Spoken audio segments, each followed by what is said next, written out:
Ladies and gentlemen, please join me in welcoming Dr. John Fitzgerald Gates, Vice Provost for Diversity and Inclusion and Clinical Professor in the Krannert School of Management.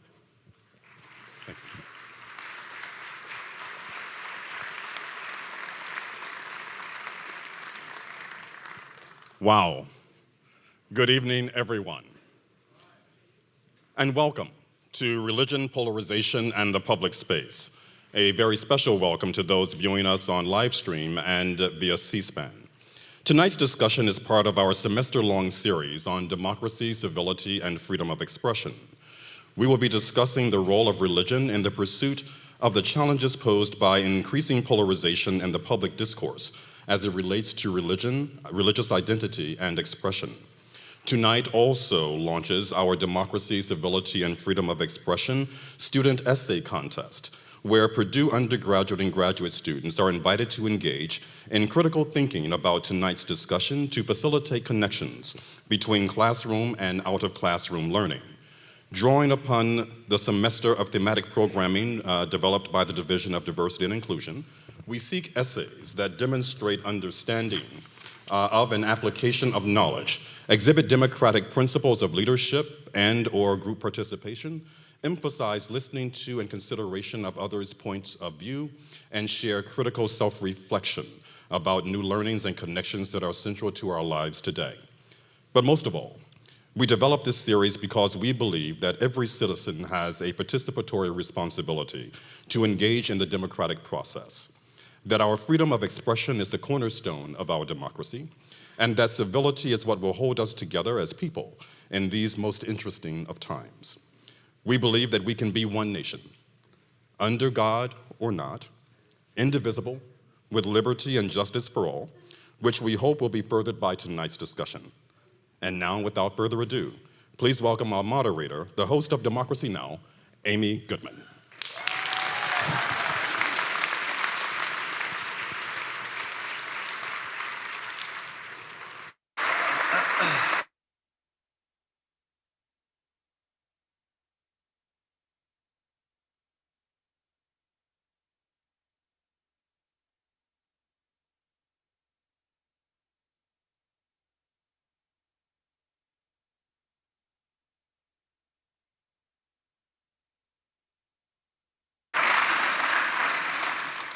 What a great honor it is to be with you all today here at Purdue University. Today is Democracy Now!'s 24th anniversary.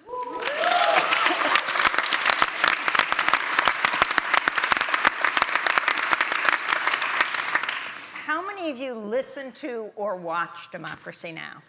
That's fantastic, and we have flyers that show all the stations, TV and radio, where we broadcast in this area. We broadcast on 1,500 public television and radio stations, and you can check it out at democracynow.org. So the idea originally, when we began 24 years ago on just 9 community radio stations and on Pacifica Radio, was to go to where the silence was, to break down stereotypes and caricatures. When we began, we were on Pacifica Radio. The 4th of the 5 Pacifica stations went on the air in Houston, Texas in 1970. Within a few weeks, it was blown off the air by the Ku Klux Klan. They strapped dynamite to the base of the transmitter. When the station rebuilt a few weeks later, they strapped 15 times the dynamite to the base of the transmitter and blew it up again. It took months to go back on the air, but eventually they did. I think it was blown up in the middle of an Arlo Guthrie song, Alice's Restaurant, so he came back to Houston to finish his song, and I thought that was a good song. But anyway, I can't remember if it was the Grand Dragon or the Exalted Cyclops, because I often confuse their titles. But he said it was his proudest act.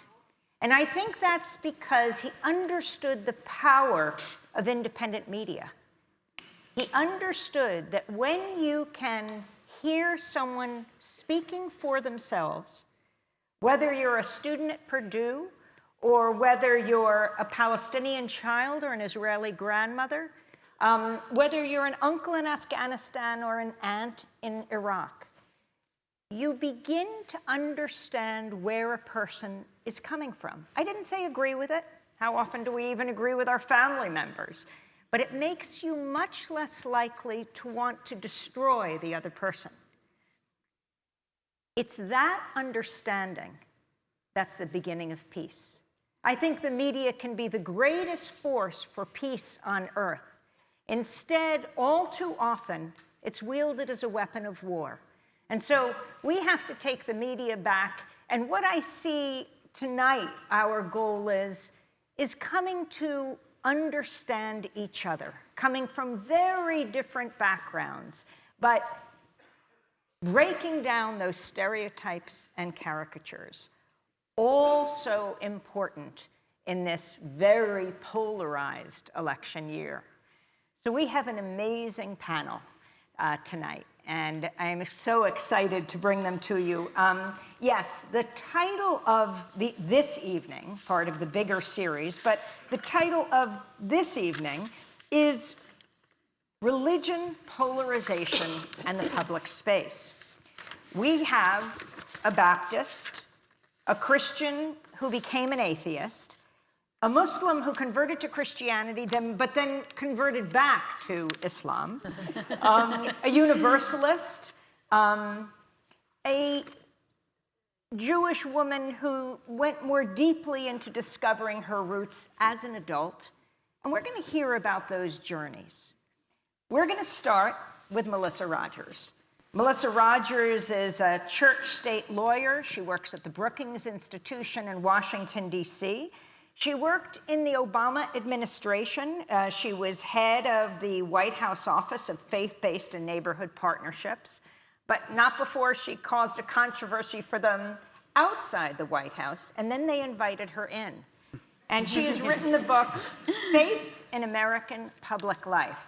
And Melissa, I'd like you to start by talking about where you come from, where you were born, how you ended up being so involved in the church-state issue. Okay, great. Well, thanks, Amy. It's such an honor to be here with you and with all of these wonderful panelists on this stage. And I want to thank Purdue University for hosting this great conversation, Vice Provost Gates for his leadership. It's just a joy to be here. So I grew up in the various pews of the Baptist Church across the United States, starting in Texas, and learned about Baptists in this country and our history. And really what sometimes isn't recognized is that Baptists were a persecuted minority around the founding time of our country. We were oppressed at the hands of established religion in various colonies and states.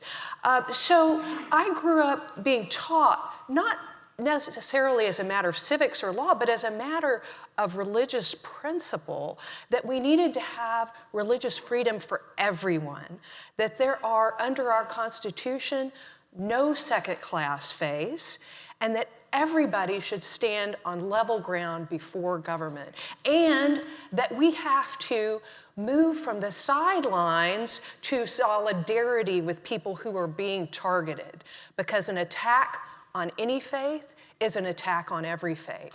So, thank you. So I was taught these matters as a religious principle, that I needed to be there to defend my neighbor, whether they were my religion or no religion or some other religion. And then I had the great opportunity to go to law school and learn about the wonderful promises in our Constitution of religious freedom for everyone. Of course, we always have to work to align our practices on religious freedom more with our promises on religious freedom. Sometimes there's a gap between the practice and the principle, and so we have to work on that. But working as a lawyer was a great opportunity to learn about this wonderful First Amendment that we have. And then, as Amy said, I got the tremendous challenge and honor of working in the White House for President Obama on these issues, and got to see the array of people of faiths and beliefs across the United States.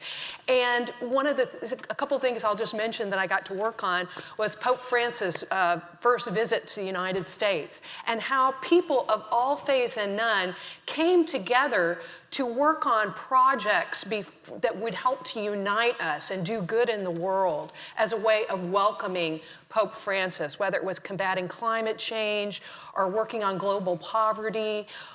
These were all things that we worked on together. And then another great project was working to combat the Ebola virus with people from different communities of faith and belief when this terrible virus emerged in West Africa in 2014. So I have seen, because of that wonderful opportunity, how Americans differ on these issues mightily sometimes, but also how we can find common ground across our differences, even when we, will be in debate on one issue, that we can join hands on another issue.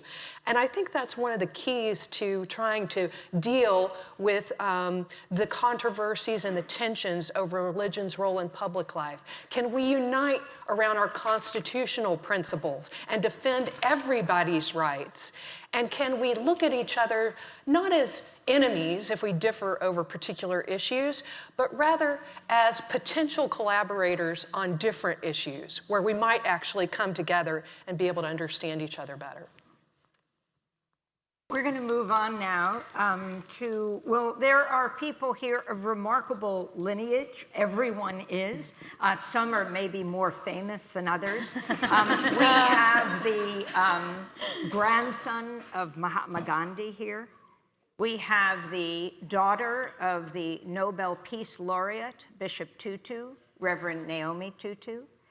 And we have the son of the late President Ronald Reagan, Ron Reagan Jr., who, at a very young age, when his father was in public office, the governor of California, turned to him and said, "I'm going to become an atheist." But let's have him tell his own story. We deeply believe in people speaking for themselves. Well, first of all, ditto, Melissa. Thank you all for having me, for having us here.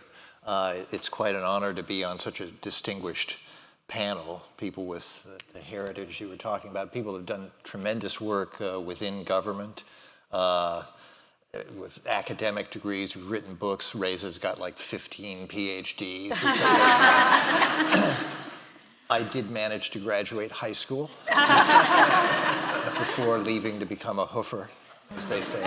Very, very refined hoofer, though, with the Joffrey Ballet. So, needless to say, I like my chances.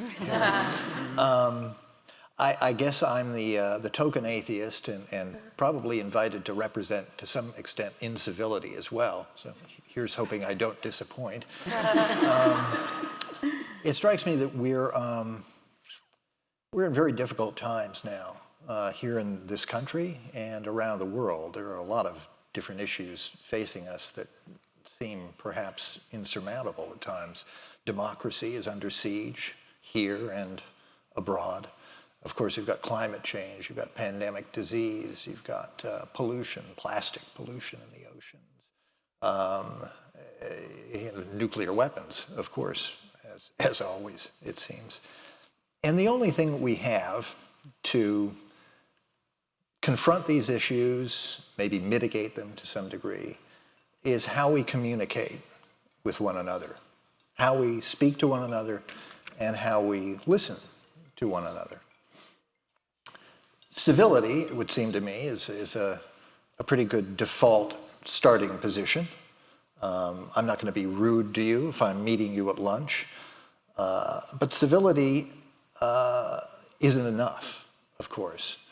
We met with some students earlier today, and Sarah said something very important. Perhaps the two most important sentences for us communicating with one another, particularly when we disagree about things, is "I don't know," and "I might be wrong." And this, if I may say so, is where some people committed to their religion, and some religions, I suppose we could say, make things a little more difficult. If you think that you have the final answer to life's great questions, we're going to be limited as to how we communicate with one another. You have to be able to convince me, and I have to be able to convince you using facts and evidence, reason. And so I don't know, and I might be wrong, are critical things to be able to say to one another, whatever your beliefs are, or if you don't have any particular faith belief. And I hope that we can explore that notion here a little bit tonight. Can you talk about what your father said when you were 12 years Oh, old? yes, right. Okay, yes, you wanted that one. So, yeah, Sometimes you have to pin people down. Yeah. So I was about 10 years old, and I was a little kid who used to, be put to bed early, and I spent a lot of time talking to myself, reviewing the day and such. And over the course of years of those conversations, I was pretty sure that there was no man upstairs, as my father used to put it. And there was no Santa Claus, and the other bearded guy also was not real. It was a story.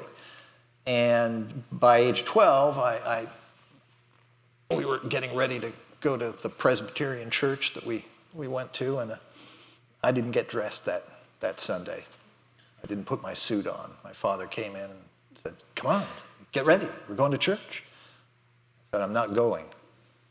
And he just sort of looked at me like it didn't really register, and he walked out the door, and I stayed in my blue jeans and T-shirt. And he came back in, "Come on, we're getting ready to go." I said, "I told you, I'm not going." I said, "I don't believe in that anymore, and it would be hypocritical of me to go anyway, to sing your hymns and pretend. That would be an insult to your religion, and something that I just don't feel." So he was smart enough not to strong-arm me into going to church. He knew that wouldn't be the right way to go, but he took a run at me when we got back from church, told me how I'd be, a less happy person if I didn't, commune with the man upstairs. And that didn't work. So a little while later, I came in from playing, and the pastor of the church was in our living room waiting for me. This is interesting. And now I have a professional to argue with. I wasn't sure how that was going to go. I mean, I felt pretty confident arguing with my father, but this is what this guy does for a living. And so we sat down, and he started in on me, and I raised my objections. And in about 5 minutes, we were talking about UCLA football. Years later, at my sister's wedding, he confessed to me how embarrassed he'd been by the whole thing, and just that it was wrong for him to try and coerce me into coming back to the church, and it didn't work anyway. So that was that story. My father continued throughout his life, though, to take a run at me now and again, just to see, but it didn't work. Here I am, the token atheist. Well, next to Ron Reagan is Arun Gandhi, who was born in 1934 in Durban, South Africa, the fifth grandson of Mahatma Gandhi. Grew up under apartheid. He was beaten by white South Africans for being too black, and by black South Africans for being too white. Arun Gandhi, it's an honor to be with you here today. Why don't you take it from there? How you went from South Africa and came here to the United States, and what the gift of anger is all about. Thank you very much, Amy, and it's a great pleasure to be here and an honor to be invited on this panel and to be with all the illustrious people on the panel here with me. But I have one up on you, Ron. You at least passed high school. I didn't even go to high school.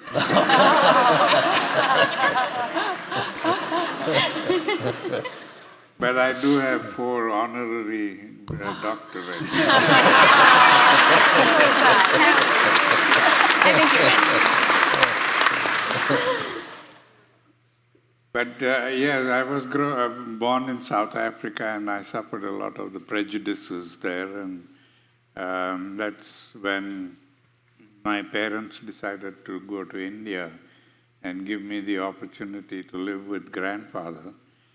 And the 2 years that I spent with him between the ages of 12 and 14 were very important years for me, because what he taught me then was very important. It changed my thinking, it changed my life. Not at that time.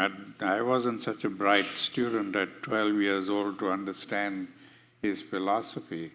But he had a way of teaching that was so unique that it stayed with you.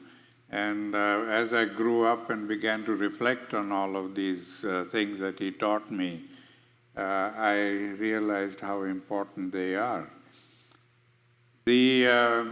I think the 2 most important lessons that he taught me, one is anger, about understanding anger and being able to use it intelligently. He said anger is like electricity. It's just as useful and just as powerful, but only if we use it intelligently. But it can be just as deadly and destructive if we abuse it. So just as we channel electrical energy and bring it into our lives and use it for the good of humanity, we must learn to channel anger in the same way so that we can use that energy for the good of humanity rather than abuse it and cause death and destruction. He suggested I write an anger journal, that every time you get angry, don't act on it, but write a journal. But write the journal with the intention of finding a solution to the problem, and then commit yourself to finding a solution. That is very important, because today a lot of people tell me they've been writing an anger journal for a long time, but it hasn't really helped them, because they simply pour their anger out into the journal, so every time they go back and read it, they are just reminded of the incident and they get angry all over again. So we don't want the journal to be a reminder of the incident, but we want the journal to help us find a solution to the problem. But I think in many ways, all the problems that we face today and what we are talking about today here, about religion and the civil discourse and so on, the root of all of these problems are in violence.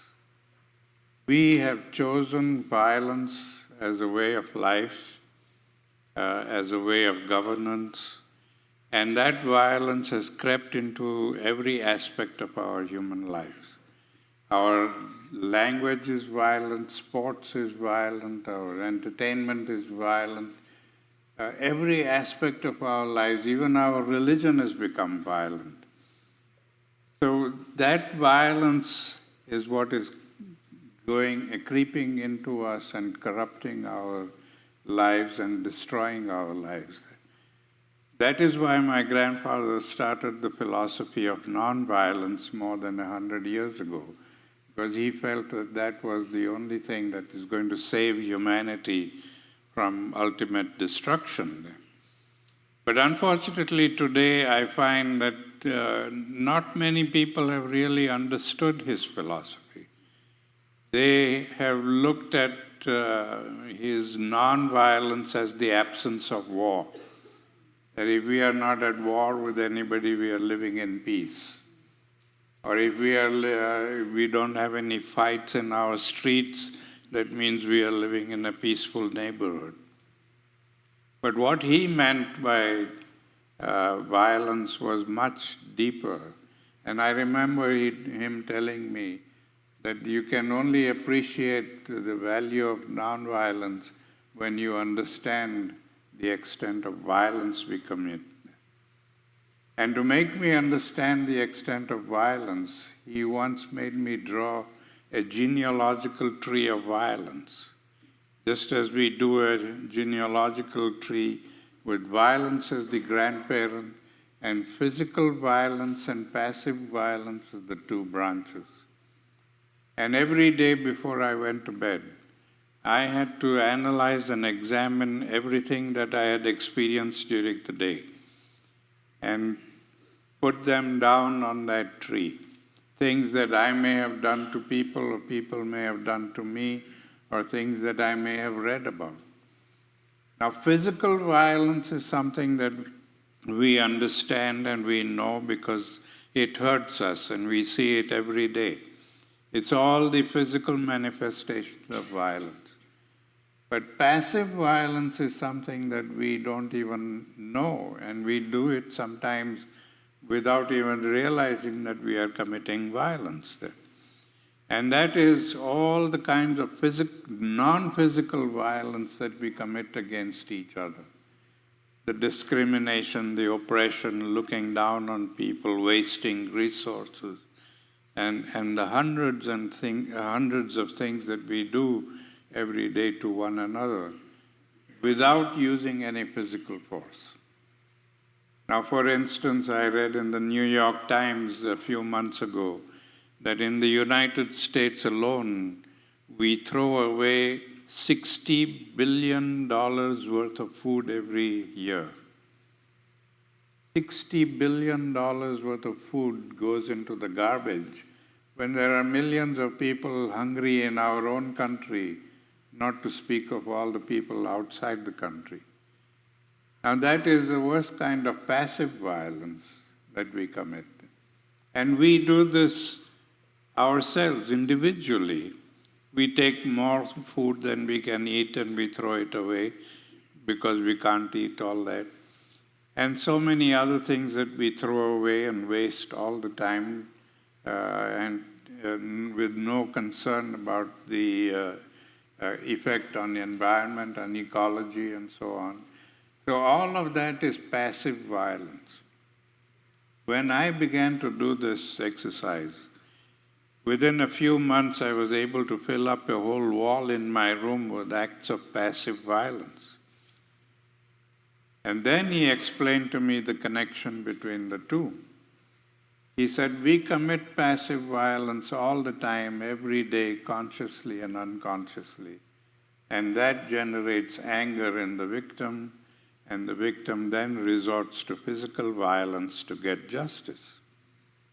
So it is passive violence that fuels the fire of physical violence. So logically, if we want to put out that fire of physical violence, we have to cut off the fuel supply.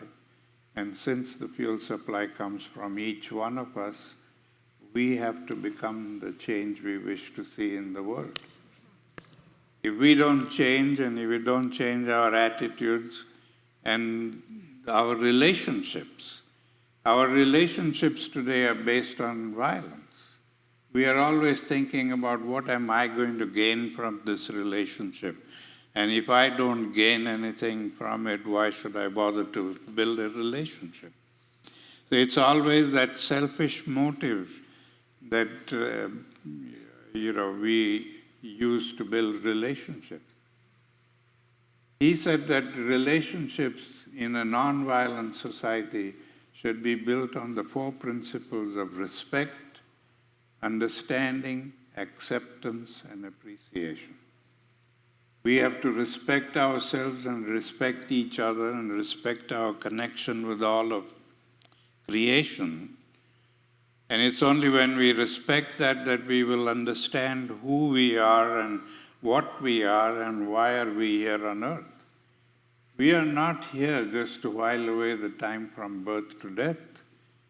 We are all here for a purpose. And at the very least, the purpose we are here for is to ensure that our existence has made this society we live in a little better than we found it. And it's when we understand that we then will be able to accept each other as human beings and not identify people by the labels we have put upon ourselves. Today we have so many labels to identify people that we've forgotten that behind those labels there is a human being. So we've got to get rid of all those labels and just respect each other as human beings. And it's when we are able to do that that we will appreciate our own humanity. So that is the 4 principles on which, in a nonviolent society, relationships should be built. And that is how we can then create harmony in society. Because peace really means creating harmony. If we don't have harmony in society, we are not going to have peace. Arun, in a little while, I'm going to ask you what it means to be a universalist. But I was just also noting that it's 6 of you who are here this evening, and we'll see if this will be a little less nonviolent than the debate of 6 that is taking place later this evening in Nevada. But speaking of switching religions, our next speaker is Sarah Hurwitz. She was a campaign writer for Hillary Clinton when she ran for president, but then she switched religions and went into the White House and became a senior speechwriter for President Obama, and then was the chief speechwriter for First Lady Michelle Obama for years, and crafted the widely acclaimed 2016 Democratic National Convention address. She went on, and she's going to talk about where she came from and what she's gone on to do. But she's the author of a very interesting book called Here All Along, Finding Meaning, Spirituality, and a Deeper Connection to Life in Judaism, after finally choosing to look there. Thank you. It is such an honor to be here. This is an amazing group of people, and I'm thrilled to be on this stage. So, I grew up like a fair number of American Jews, where I was dragged to Hebrew school twice a week and made to learn Hebrew. Twice a year, my family would show up at our local synagogue and sit through endless services for the 2 major Jewish holidays of Rosh Hashanah and Yom Kippur, which I found boring and incomprehensible. By the time I had my bat mitzvah, which is a Jewish coming-of-age ceremony in which you become an adult under Jewish law, at the age of 13, I just thought, I'm out. Right? I'm out. There's nothing for me here. This religion seems to presuppose some man in the sky who rewards us when we're naughty and rewards us when we're good. That's very important. Want to get that right. Seems to presuppose a God who controls everything, rewards us when we're good, punishes us when we're naughty, and really enjoys our very repetitive prayers to him, definitely him. And I just thought, I'm good. So I sort of walked away, and then I had a career in politics where I worked for a number of losing campaigns until I finally worked for the Obama campaign in 2008, and he won, and I worked for him for 2 years, and then made an unusual White House career move and decided to write for her as her, Mrs. Obama, as her head chief speechwriter, which surprised many people in the White House, probably particularly President Obama. But,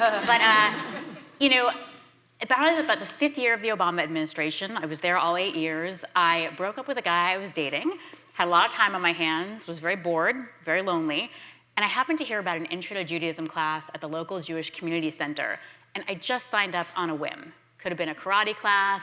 I was just looking for something to do. I was not on a spiritual journey. I was not in an existential crisis. I just needed to be out of my apartment. Figured I know nothing about Judaism. I'm culturally Jewish, right? I'm Jewish by heritage. Hear that a lot these days. But I'll take this class. I'll learn something. I was blown away by what I found. What I discovered was a tradition that is so edgy and wise and powerful and radical and beautiful. There was so much wisdom about how to be a good person and how to lead a worthy life and how to find adult spiritual connection. There was this incredible diversity of Jewish conceptions of the divine. There is no dogma of God in Judaism. right? You will not go into a synagogue and hear a rabbi saying, God thinks this and wants this and is this. We don't do systemic theology in Judaism. There are people who say, you don't have a very powerful conception of God. There are personal conceptions. There are mystical conceptions that say, you're God, I'm God, we're all God. The idea there's any barrier between us is an illusion. We're all divine. There are those who say God is what arises in deep human relation between two people when they're fully contemplating each other's humanity. What arises between them is God. I just thought, where has this tradition been all my life? You know, I studied Jewish ethics, and I thought, I'm a good person. I don't lie, cheat, and steal. I don't need this religion. I'm too smart for religion. It's a very high ethical bar that really made me question a lot of my behavior. How I used my speech, how I cared for those in need, set a much higher bar. And I just thought, wow, I've got to really explore this. So I read hundreds of books, took a bunch of classes, attended 12 silent Jewish meditation retreats. That is actually a thing. And I decided to write the book that I wish I'd had when I first started learning, one that would uncover the really deep, radical, edgy, insightful wisdom of Judaism, while also covering the basics for folks who know nothing about Judaism. I want my book to be for everyone. And it's just been a joy. I think it's been very surprising to many of my White House colleagues who I would run into after the White House, and they'd say, like, oh, what are you up to? Oh, I'm writing a book. Oh, about Michelle Obama, speech writing, politics. No, it's actually about Judaism. I'd be like, wow. So, you know, surprising to them, it's been delightful for me, and I'm really excited to see what comes next. Did you dedicate it to your ex-boyfriend? I did not, but I'm really grateful to him. I actually did have him review one section of it that he had some expertise on. He was very classy about it, very nice. Our next speaker is the Reverend Naomi Tutu. She is an ordained Episcopal minister. And if that name rings a bell, it should. Yes, she is the third child of Archbishop Desmond Tutu and Nomalizo Leah Tutu. Archbishop Desmond Tutu won the Nobel Peace Prize in 1984. Reverend Naomi Tutu talks about the challenges of growing up Black and female in apartheid South Africa. It's been the foundation of her life as she teaches about human rights, whether she lived in Lesotho or Swaziland or South Africa or Nashville or now Asheville. Why don't you tell us about how you came to your beliefs and why religion is important to you? So, you know, I am the first of my parents' children who was born when they became Anglicans. So my parents got married as Roman Catholics, but then when my dad decided he wanted to be a priest, he couldn't be a Roman Catholic priest. He had a wife and 2 children. So, so for me, the church, the Anglican Communion has been part of my life, all my life. In fact, my father was in seminary when I was born. And I have held in tension this faith that has been an underpinning for me, has been what has guided my life, has been the church has been the place where I was nurtured and encouraged and taught about leadership and taught about my voice. But I was also living as a Black child in a Christian country, and apartheid South Africa was very clear that it was a Christian country that said that I was less than human because I was a Black child, right? So that tension has been central to my struggle, if you like. Whenever we moved, the first thing that we did was find a church, obviously. My dad made us. But I discovered that when I left home and went to college, that was the first thing that I did everywhere I went. I moved to Berea, Kentucky, and there wasn't an Episcopal church in Berea. I had to go to Richmond. I moved to Paris. I looked for an Episcopal church. I moved to London. I looked for an Church of England. So the church had always been really a central part of my life. But the challenge was also this, that I saw that picture of this white man looking down and surrounded only by white people. Everybody in heaven is white. You know? In the pictures that I saw growing up, right? And so for somebody the white men who I saw were the white men who were abusing people who looked like me. And so how could this person who my parents, my community told me loved me and had made me in her image looked like the people who were killing me, right? So that was one part of the struggle for me. The other part of the struggle was that of all my parents' children, I am the one who looks the most like my father. And the friend who came to tell him about my birth, in telling him, said, "This one looks so much like you, all we need to do is put on a cassock and glasses and she could pass for you." So I knew right then, as soon as I heard that story, that I would never put on a cassock. I couldn't do anything about the glasses, but that I knew I was never going to be ordained. And yet the church kept calling me. It was, as I said, it was the place where I got to practice my voice. It was the place where I got to be important. I served at the altar. I sang in the choir. And of course, at that stage, I couldn't do that final step of putting on that white collar, right?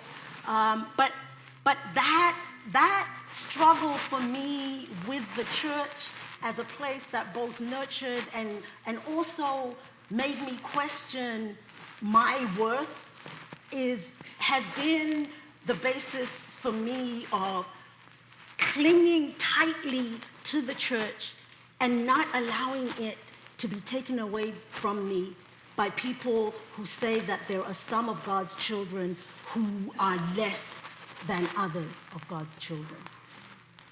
And how did you end up coming here to the United States?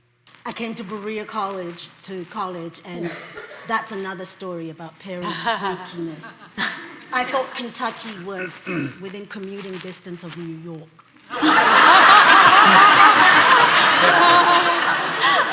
A well-known suburb.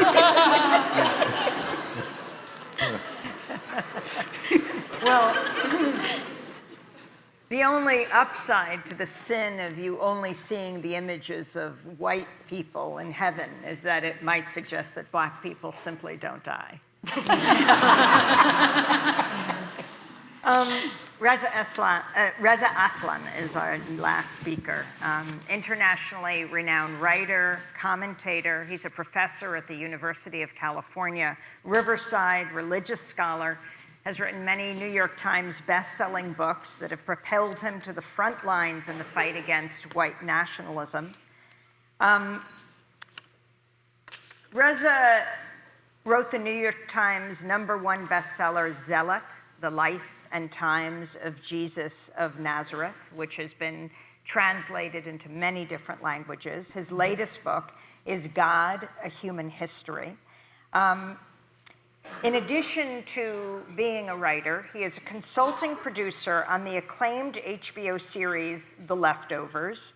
He is also executive producer of 2 other original TV programs, Rough Draft with Reza Aslan, and the Emmy and Peabody Award-nominated Vox web series called The Secret Life of Muslims. He also co-founded Boom Gen Studios, the premier entertainment brand for creative content from and about the Middle East. But I want you to start off, Reza, talking about where you were born and also how you ended up converting twice. Thank you, Amy. Thanks, everyone. I was born in Iran. I, came from a family that was culturally Muslim, the way that I think so many people are culturally religious, as Sarah just mentioned. My mom was, a kind of a lukewarm Muslim. My father, however, was, I think the proper term for it is a pinko commie atheist. And not the polite kind of atheist like Ron. Like not that kind of atheist. Do you know what I mean? Like the kind of atheist who always had a pocket full of Prophet Muhammad jokes that he would pull out at inappropriate times. Like that kind of atheist. In 1979, there was a revolution in Iran, and my family decided that we would leave for a little while until things settled down. Obviously, they did not settle down. I grew up mostly in California in the 1980s.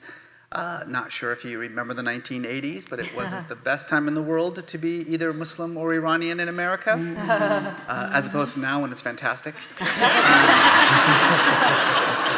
All of that's been taken care of. This was the height of the Iran hostage crisis. 444 days in which Americans were being held hostage in the US Embassy in Tehran. For a 7-year-old boy trying his hardest not to be weird, it became very important for me to separate myself as much as possible from my culture, my heritage, my nationality, certainly my religion. I've admitted in numerous public forums that I spent a good part of the 1980s pretending to be Mexican.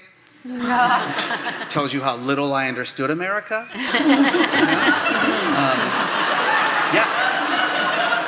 It didn't help at all.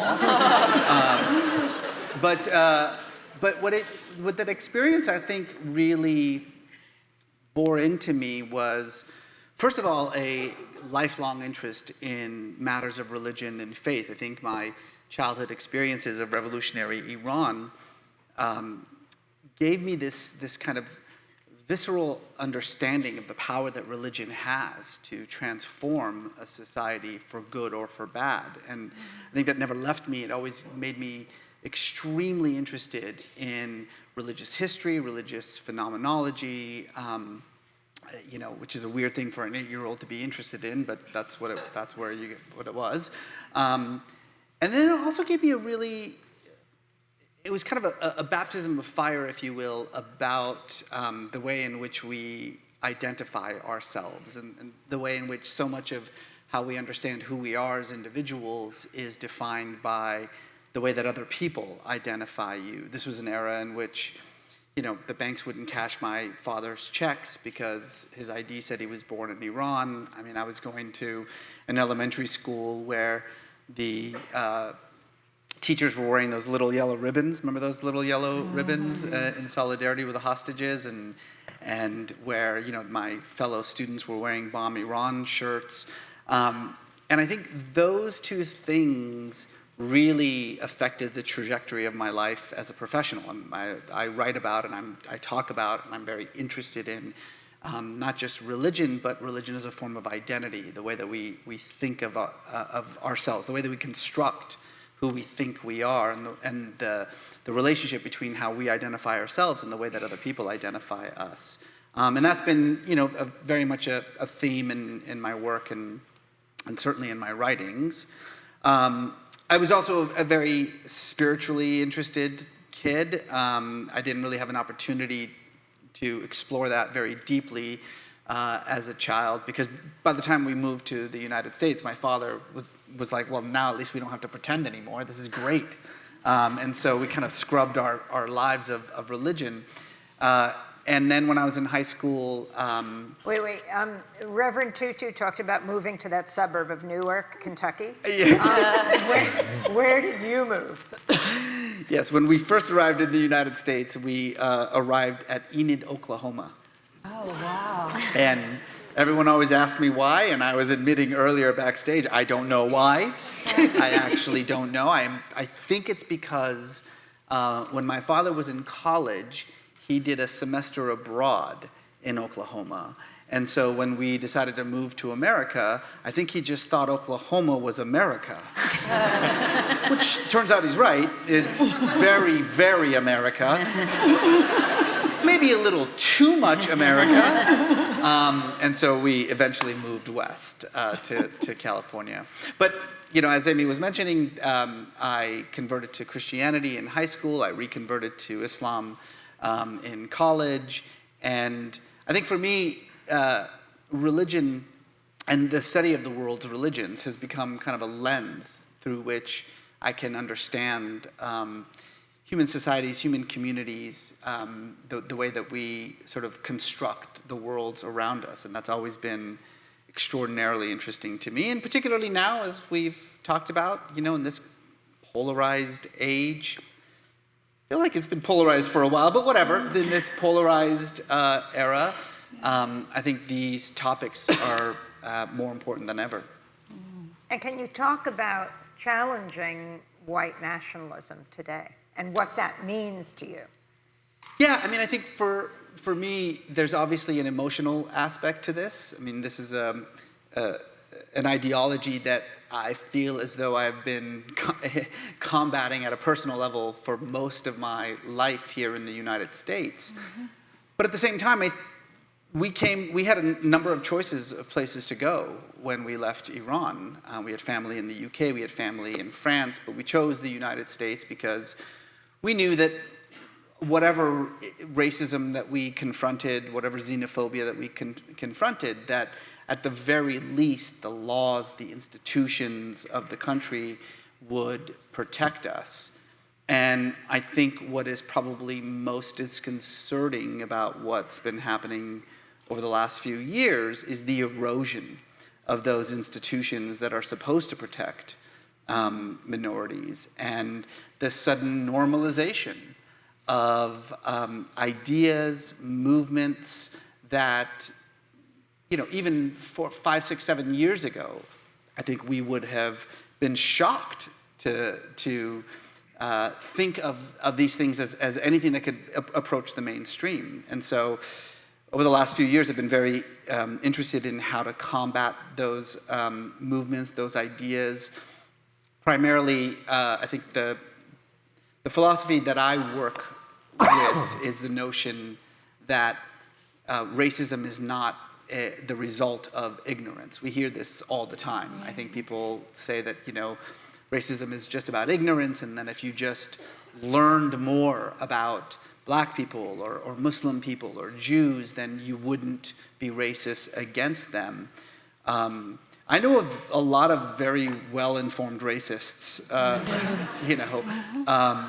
and I think what I would say to that is that I'm not sure that any amount of information or data can change a person's mind, and that racism is far more a matter of fear than it is a matter of ignorance, and that the only way that you can respond to fear is through relationships. And so that's why I do a lot of work in media in order to try to present a different face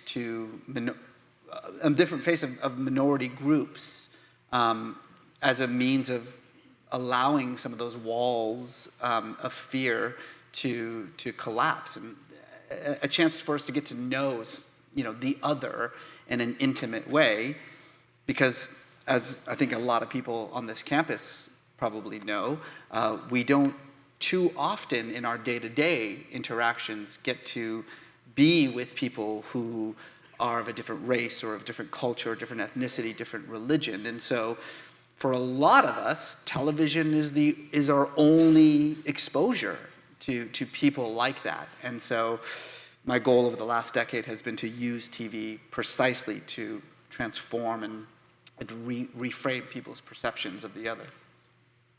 I want everyone to think about a question you might have for someone else on the panel. But Reverend Tutu, you have been shaking your head as Reza was speaking. Also, if you could fix your mic, make sure it doesn't get lost in your shawl.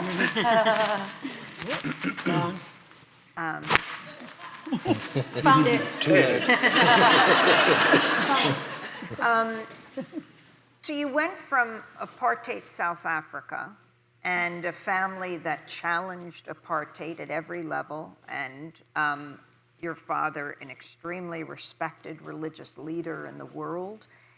And then you come to the United States, and you've lived here for a long time.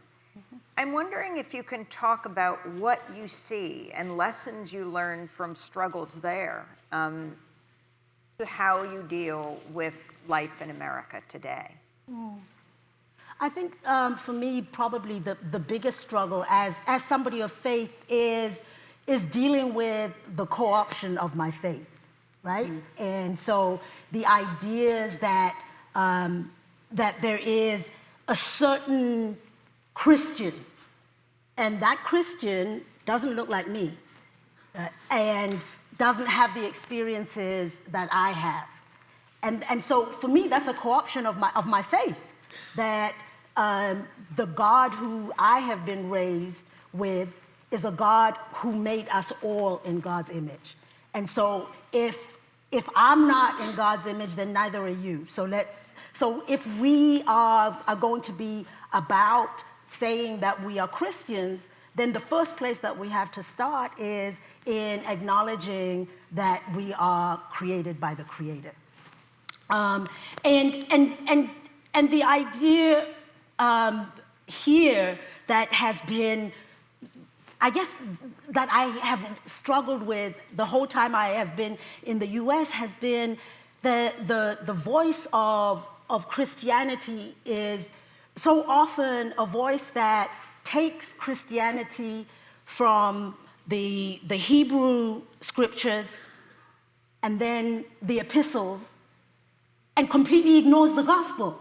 And if we are Christian, how is it that we're always talking about what Paul says and hardly ever talking about what Jesus said, right? and for me, that it is a Christianity that is that I always call Paul the original white mansplainer. He wasn't there. He wasn't there in the struggle, right? And the God who I was taught about is a God who was always there in the struggle. And so finding Christianity church that recognized God is not American has been a real thing. Yeah. And saying to people that, you know, we are taught that God created us in her image, but so often what we are doing is trying to create God in our image, and a really tiny God, really, really small God. And so I always tell people that for me, being Christian does not ask me to give up being African, because the God I know could not have created the world and then forgot about the biggest continent full of people. And so who God is a God who sees and loves all she created. And so being faced with a picture of Christianity that more closely resembles the Christianity of the apartheid government has been the biggest struggle for me. And how do you respond in a above it all way, a religious way, when your president here, the president of the United States, refers to the continent of Africa, refers to African countries as, well, I won't repeat his words. Shithole countries, I'll say it. We're adults here, right? Yeah. We can, yeah. And my faith doesn't ask me to respond in a nice way to evil. The person who died on the cross for me is a person who turned the tables in the temple because of the injustice that was going on. So my faith doesn't say that I have to be nice in the face of people who dehumanize, who oppress, who call the continent that gave me birth and gave birth to all of humanity, right?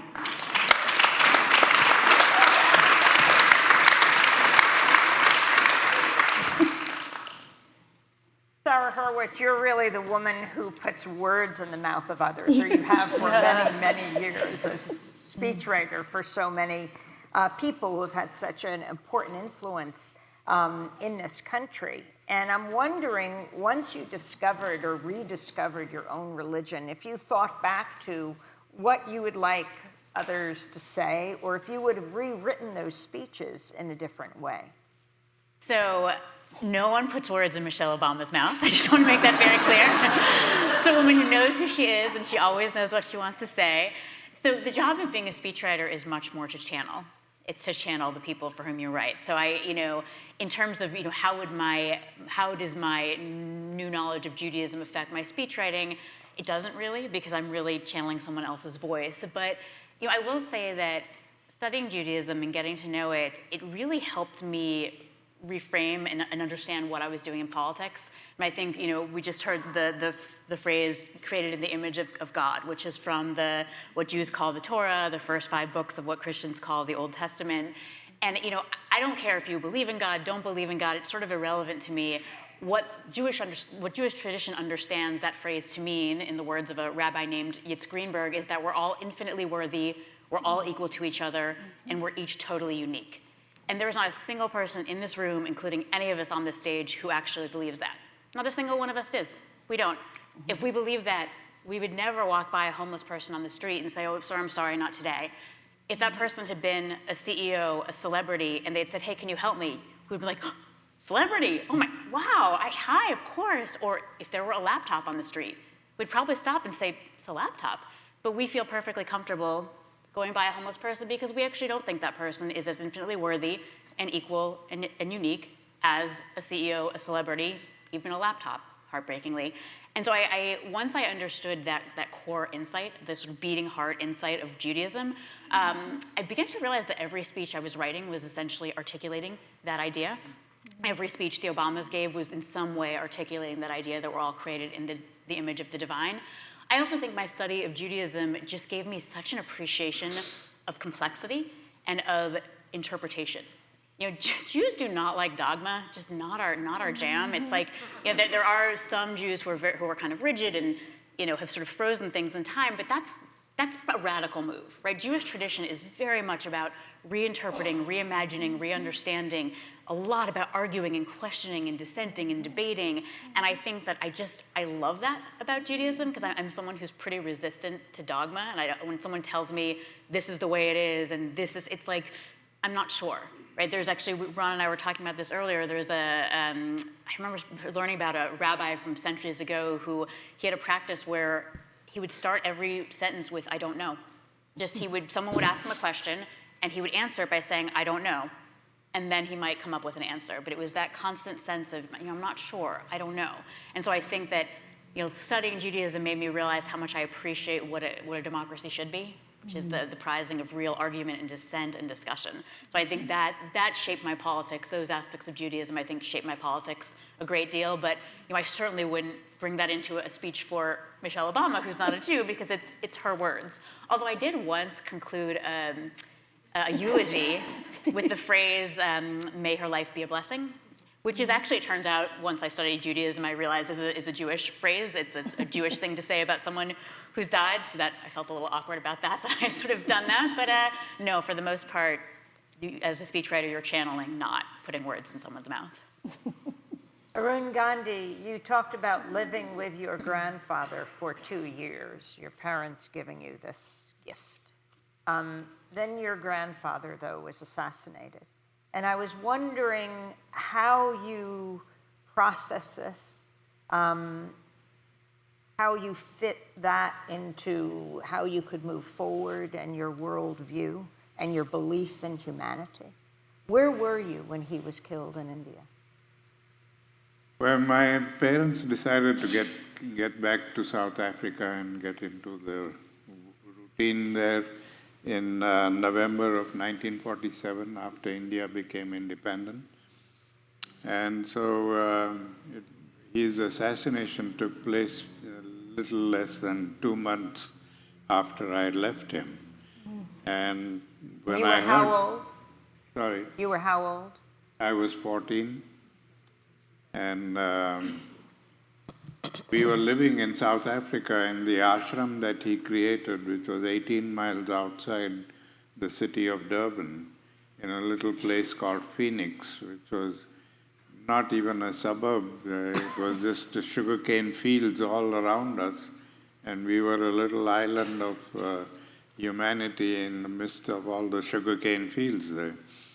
And a very isolated place. So when we finally heard about the news through friends who heard it on the radio in the city, I was shocked first, and then very angry. As a 14-year-old, I think I told my parents if I was there, I would have throttled the person who did it. And my parents reminded me of the lessons that grandfather taught me, and they said he wouldn't appreciate this kind of reaction from you. He would rather appreciate that you forgive the person who did this and dedicate your life to see that this kind of thing doesn't happen anymore. And that's how I've gotten into the work of spreading the philosophy of nonviolence, talking about it and teaching it wherever I'm invited. And it's been...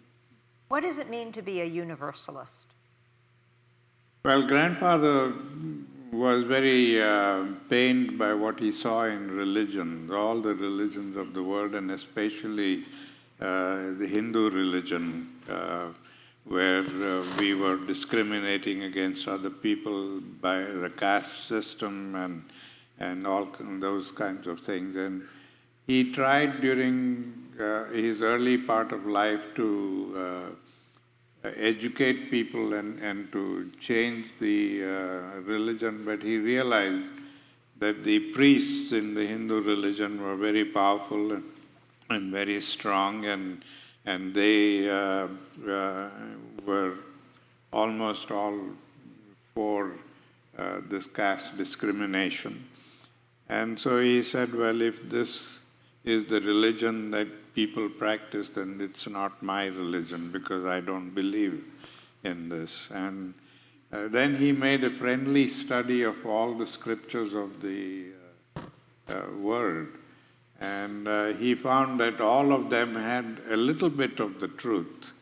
None of the religions had the whole truth. And so he took that little bit of truth from all the religions and incorporated that in his beliefs. He used to explain this to us in terms of the 6 blind people who were asked to describe an elephant by feeling the elephant.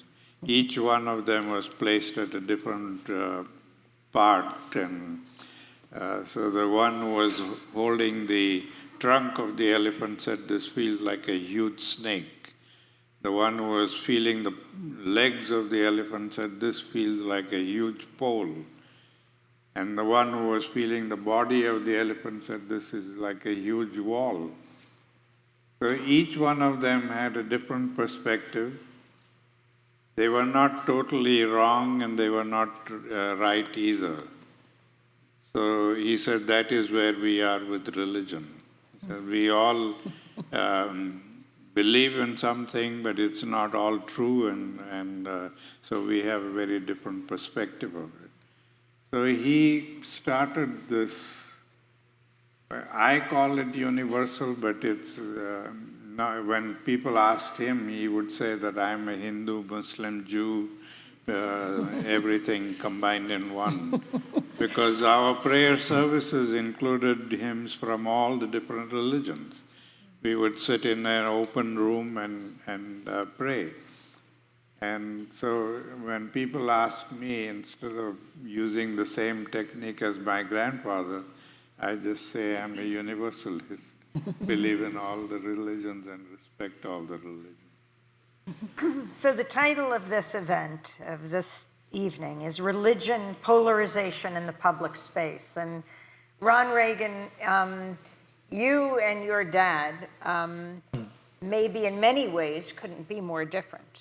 And I'm wondering, I mean, you ended up addressing the Democratic National Convention in 2004. Can you talk about living with those differences? Yeah, I don't want to spend a lot of time talking about my dad, who's, after all, gone these many years now, but I think I can speak to the broader question. One of the frustrating things about having a conversation with my dad was that you'd get to some point where you thought you'd convinced him with facts and evidence, and then you'd hit the wall, and you'd hear, well, all I know is, and he'd revert to his original position. And you think, well, that's the problem. All you know is, but I'm trying to tell you more here. I'm trying to fill in some of those blanks. And we talk about polarization, and there's all sorts of polarization. There's, racial, there's, ideological, but right now, I think one of the most serious polarizing realities that we face is between people who respect facts and evidence and reason and those who don't. We live in silos, informational silos, and there are people who simply aren't living in the real world anymore. They think they are. They hear in the media that they get that this is the real world, but it's really not. I don't know how many people here might occasionally go on Breitbart.com. Anybody? You don't have to raise your hand. Oh, there it goes. So you'll be interested in this. Maybe it's just in an ironic way you go, I don't know. But, so the editor of Breitbart.com was talking to people the other day, and he said that news, as we understand it, is really is old news. It's really no good anymore. We're past news. He looks forward to the day when CNN and the New York Times just cease to exist. That the thing that counts now, the new trend, is information that can be weaponized, his words. And when he's talking about information that can be weaponized, he's talking about misinformation. He's talking about propaganda. And people who live in the propaganda silo are a problem. I'm going to speak for myself here. The fact that 40-some-odd% of the people in this country apparently approve of Donald Trump is a problem. Okay? Some of you may be in the audience. We're in Indiana, not Seattle, where I come from. So I'm guessing that some of you people approve of Donald Trump. Well, I'm here to tell you you shouldn't. Donald Trump is a threat to our democracy. Okay?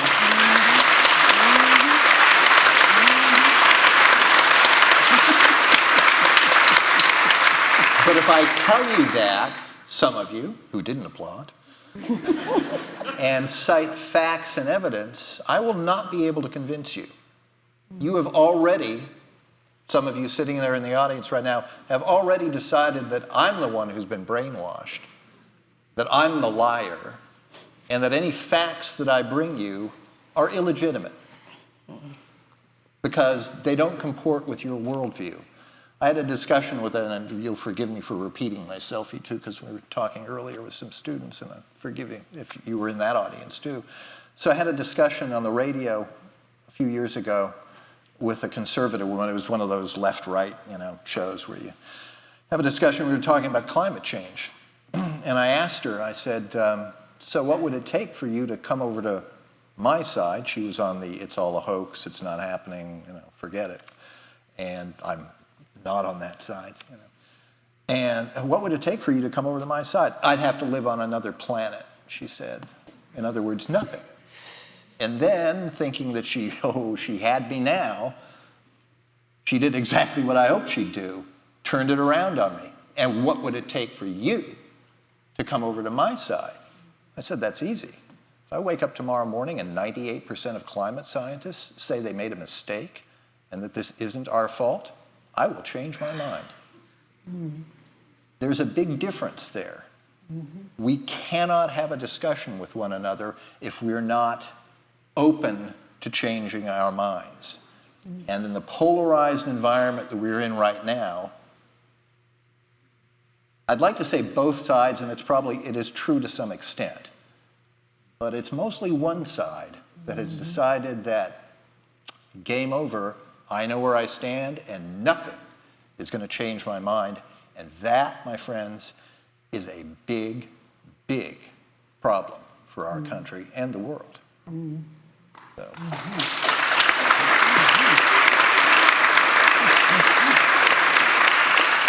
Melissa Rogers, if you can talk about where we stand today on the separation of church and state in this country. Okay. So that's a big question. I'll try to be quick about it. Of course, we have these guarantees in the Constitution that sometimes are called the separation of church and state, the command that the government shouldn't establish religion, and it should protect the free exercise of religion. And we've always argued about exactly what those things mean. And certain of those debates have become more intense today. So for a long time, we've had a Supreme Court that read, the Establishment Clause preventing government from establishing religion in a pretty robust way, but not in a way that kicks religion out of public life, I hasten to add. And handed down the decisions against school-sponsored prayer, but protecting voluntary prayer in schools. So now on that side, we have had some change in the complexion of the court, the personnel at the court, that may, to some extent, may cut back on those decisions that keep a firm barrier on government promoting religion. And I have some concerns about that because I think when government promotes religion, it always plays favorites, for one. One person's religion gets promoted and others get discriminated against. And also, when the government endorses religion, my belief is, and this comes from my Baptist beliefs as well as a lawyer, that the religion that is endorsed by government also suffers. I earlier was quoting Pastor John Leland at the founding of our country when he said, the fondness of magistrates to foster Christianity has done it more harm than all the persecutions ever did. The government warps our religion when it endorses it. So that's one thing to watch. And then another thing to watch is about the free exercise clause and religious liberty rights to practice our faith, and I should hasten to add that I think the number one religious liberty problem in our country right now is that some Americans are unable to practice their faith without fear for their physical safety. Can't walk down the street wearing a yarmulke without being fearful someone will beat them up, as has happened on almost a daily basis in the New York and New Jersey area recently. That someone who would go to their mosque or synagogue or a predominantly African-American church and have to worry that the church would be vandalized or worse. So this is a huge problem. Weren't you the highest level government official to go in 2014 to a Sikh temple? I was at the time, yes. There were hate crimes happening then too, although unfortunately I think it's gotten much worse since then. And sometimes Sikhs have been attacked because they're thought to be Muslims, which they aren't, but in any case, it's all hatred against people and terrible and reprehensible. But I went to a Gurdwara on behalf of President Obama to say that in the United States of America, we don't have religious freedom unless everybody can practice their faith without fear. Every single person. And we are going to stand together and fight against that threat together as Americans, of people of all faiths and none. The free exercise clause issues are difficult, but I just say that area is changing too, and we need to figure out a way to have a peaceful coexistence between our rights to practice our faith and other rights, human dignities, including LGBT equality and other rights. So this is a very difficult and challenging area. In fact, you took on the Obama administration over the issue of reproductive freedom. And in the end, they took you in and made you head of their faith office. Well, yeah, let me unpack that real quick.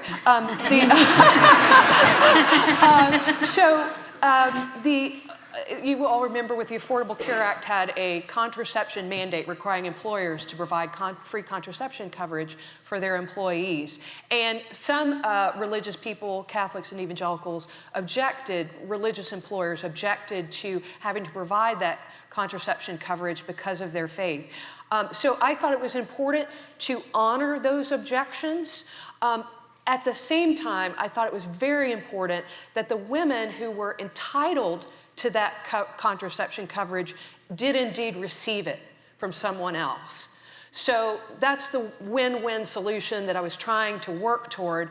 And I should also mention that contraception coverage plays a big role when people do have easy access to it in preventing unintended pregnancies and abortions. So that's also another reason we want to make sure that that's extended to women. So President Obama said, yes, let's try to find a win-win solution here. In the end, it was challenged and it wasn't agreeable to all, but I thought he did the right thing by trying to find a way to honor both interests that were at issue. Well, I'm not a politician, so I like to try to keep my promises, and I said that I would have some of you ask someone else here a question. And if anyone would like to do that. Actually, I was just thinking of, do you think you hit the sweet spot with the contraception thing, or not? We did, but not everybody agreed, well, including I would be one of them. Including a majority in the Supreme Court in the Hobby Lobby decision, that's a whole other story about for-profit corporations and how this works when it's a for-profit corporation as opposed to a nonprofit religious organization. So I thought that President Obama did a good job of fashioning a common ground solution that recognized that there were interests on both sides. It wasn't acceptable to everybody, but I thought it was a good thing that he tried to drive in that direction. Because, I mean, it just seems to me that, just because something is covered by insurance doesn't mean you have to take advantage of that coverage. Right. And shouldn't that be the individual's choice as to Well, whether to have contraception or not? Right. So and really, to the employer who objects, well, here I'm being uncivil here. No, you're not. Screw you. Oh, okay. So it's not their business what their employees are doing with their private lives and with their reproductive systems. Well, and then we can get into a deeper issue that I know Amy's got a column out about tomorrow about whether we should have our health care be at the whims of the employers, where we work every day, or whether we should have other avenues where our health care coverage doesn't depend on the opinions of our employers. So that counted as I'll my ask question. a question from the panel at the risk of screwing everything up, because after all, it is the title of the series that we're here. But I have to be honest with you that when I hear the word civility, I bristle a little bit as a minority, because oftentimes calls for civility are mostly calls for minorities to shut the hell up.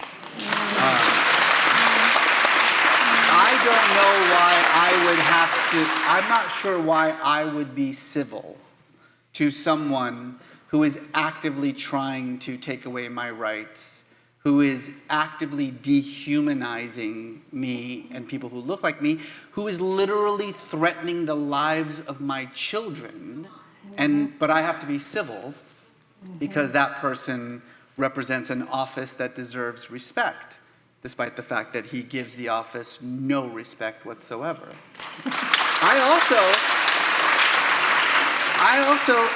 I'm not sure what's so bad about polarization, to be honest with you.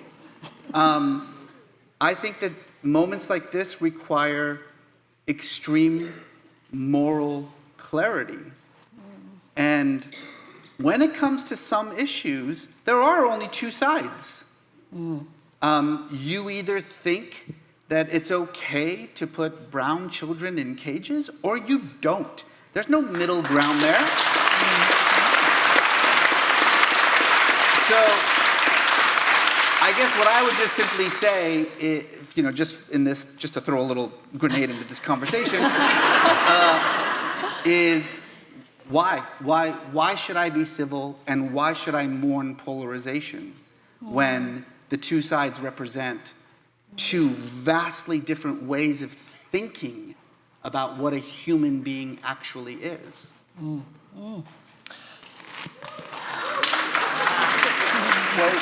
what's more uncivil than lying to somebody? Right. What's more uncivil than lying to a lot of people?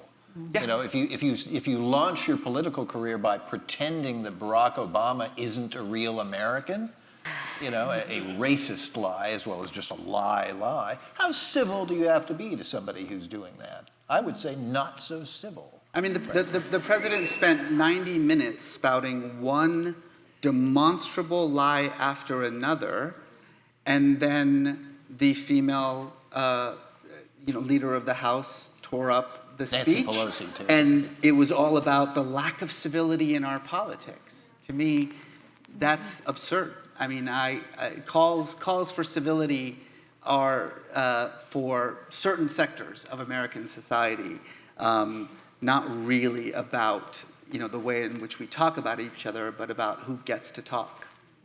Well, Reverend Tutu, in South Africa, if people were civil, perhaps Nelson Mandela would never have been freed, because it wasn't the white leaders who freed them, but people at the bottom who rose up, and until the white minority understood that they could not sustain their power anymore. What about that as a model for overcoming? Well, I wish it would be seen as a model. I mean, I think that I'm always struck by how much people talk about the Truth and Reconciliation Commission and don't talk about the anti-apartheid movement that led up to us being able to have a Truth and Reconciliation Commission, right? The kind of solidarity that we saw across the world and the movement that we saw inside South Africa. And when when I look at this country, I think that what I am struck by is that what we constantly see as somebody who was born and raised somewhere else is that the idea of American exceptionalism is one that is on all sides of the American community. So that even as somebody like me says, the things that I'm hearing sound so much like apartheid South Africa, but oh, it wouldn't happen here. This is America. I'm like, it's already happening. Did you? And so I agree that civility can actually, the call to civility can actually be used as a weapon against the oppressed. And what civility looks like is different in different places. We had at Fisk University a Race Relations Institute gathering, and the people I was with are loud when they're excited and involved and passionate about what was going on. And we had a white woman say, I'm afraid because people are being loud. And I said, I can be the most evil person just whispering. Right?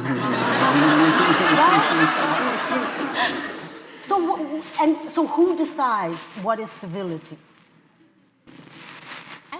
I just love everything you said. Thank you. I also just want to add, I get a lot of pushback these days to the line in Mrs. Obama's speech in 2016, when they go low, we go high. Not my line. She came up with it, just typed into the speech. Feel guilty to get credit. But I just want to clarify, because what she wasn't saying is when they go low, we're nice. When they go low, we go easy on them. Going high involves being very fierce and very loud, right? I think about some of the people who've most successfully gone high, and a lot of them are young people. The Parkland, Florida students who cooperated with students across the country, right? Who cooperated with students across the country who were dealing with gun violence, not just their one school, right? And they were fierce. You didn't mess with those kids. They weren't nice. I think about Greta Thunberg, who she's not nice. She's very fierce. She's very tough. And I think the danger, going low is when you stoop to the same levels of cruelty, of dishonesty, and of corruption, and that becomes part of the white noise, right? That just becomes like, you don't fight a rabid animal by being another rabid animal, right? You have to actually play a different game. I'm not comparing anyone to an animal, that's just a metaphor, God forbid, not acceptable. But you have to do something different. You have to play a different game and speak a different language, and that does not mean being nice. I think if civil means nice or weak or kind of complacent, that's not civility. I think there is something to be said for a fierce, tough, strong civility that still treats people with decency, right? With some, doesn't devolve into cruelty or to lying, which the other side does, but is tough and fierce. So I love what you two are saying. I think that's exactly right. Well, we've come to the end of our session, and I just wanted... I feel like that too. I wanted to share a story back in World War II that some of you might know of the White Rose Collective, of a brother and sister named Hans and Sophie Scholl. They weren't Jewish, they were German Christians. But together with their professor and other students and workers, they thought, what can we do in the face of the Nazi atrocity? And they thought, well, at least we can get information out. So the Germans would never be able to say we didn't know. And they published a series of 6 pamphlets. And on one of those pamphlets were written the words, "We will not be silent." They passed these out everywhere. They would hurl them from the atrium of, well, Hans was a University of Munich medical student and Sophie was an undergraduate at the University of Munich. And they would hurl them from the atrium, the top of the stairs. They would go to markets in the middle of the night and throw them around to courtyards, and they would just hurl these pamphlets so people would find them. Ultimately, Hans, Sophie, and their professor were captured by the Gestapo. They were captured, they were charged, they were tried, they were convicted, and they were beheaded. But that philosophy of the White Rose Collective, that motto, should be the Hippocratic oath of the media today, should be the Hippocratic oath of us all today. We will not be silent. Democracy Now! Thank you so much.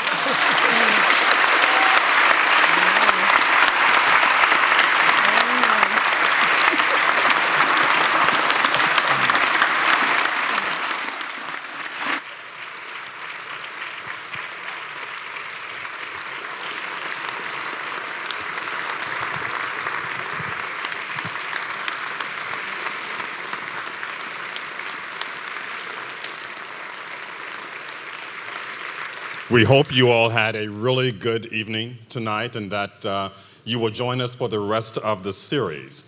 To Amy Goodman, thank you very much. Melissa Rogers, Ron Reagan, Arun Gandhi, Sarah Hurwitz, Reverend Naomi Tutu, and Dr. Reza Aslam.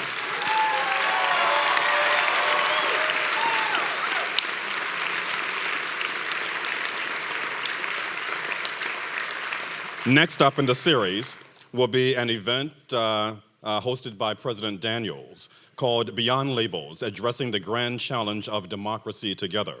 On that panel will be former Senator and Governor Evan Bayh and former Senator Joe Lieberman. That event will be on March 3rd in this room.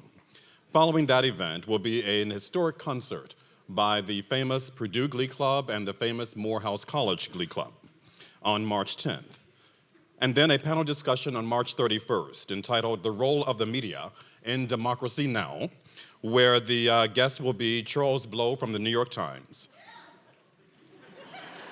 Bill Kristol from the Weekly Standard, Mara Liasson from National Public Radio, Juan Williams from Fox News, and the moderator will be Soledad O'Brien.